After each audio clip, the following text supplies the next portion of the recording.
ত্রয়োদশ জাতীয় সংসদ নির্বাচনকে সামনে রেখে ঢাকা ৯ নির্বাচনী এলাকায় তৈরি হয়েছে নতুন মেরুকরণ। দলীয় আনুগত্য ত্যাগ করেই কেন স্বতন্ত্র লড়াইয়ের পথে হাঁটছেন জ্যেষ্ঠ রাজনৈতিক নেত্রী তাসনিম জারা। মাত্র একদিনের সময়সীমায় ১% ভোটারের সমর্থন আদায়ের এই কঠিন চ্যালেঞ্জ কি পাল্টে দেবে খিলগাঁও সবুজবাগ এলাকার সমীকরণ? নির্বাচনী ডামাডোলের মধ্যে হঠাৎই এনসিপির জ্যেষ্ঠ যুগ্ম সদস্য সচিবের পদ থেকে ইস্তফা দিয়েছেন তাসনিম জারা। গত ১.৫ বছরের রাজনৈতিক পথ চলার ইতি টেনে রোববার সকালে দলীয় ফোরামে পদত্যাগপত্র জমা দেন তিনি।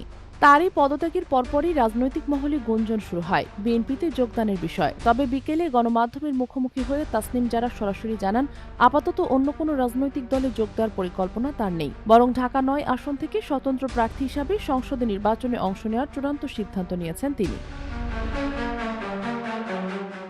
গণপ্রতিনিধিত্ব আদেশ অনুযায়ী স্বতন্ত্র প্রার্থী হিসাবে মনোনয়ন জমা দিতে হলে সংশ্লিষ্ট নির্বাচনী এলাকার মোট ভোটারের ১% স্বাক্ষর যুক্ত করতে হয়। ঢাকা ৯ আসনের মোট ভোটার ৪,৬৯,৩০০ জন। সেই হিসাবে মনোনয়ন বৈধ করতে তাকে ৪,৬৯৩ জন ভোটারের লিখিত সমর্থন সংগ্রহ করতে হবে। সোমবার মনোনয়ন জমা দেওয়ার শেষ দিন হওয়ায় হাতে থাকা এই সামান্য সময়ের মধ্যেই স্বাক্ষর সংগ্রহের বিশাল কর্মযজ্ঞ শুরু করেছেন তিনি।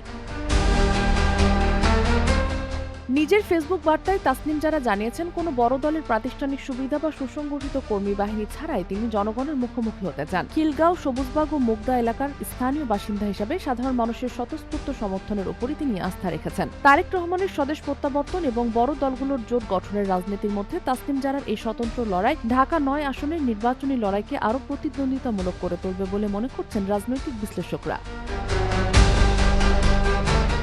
Sheikh Masuma, news desk, daily our Bangladesh.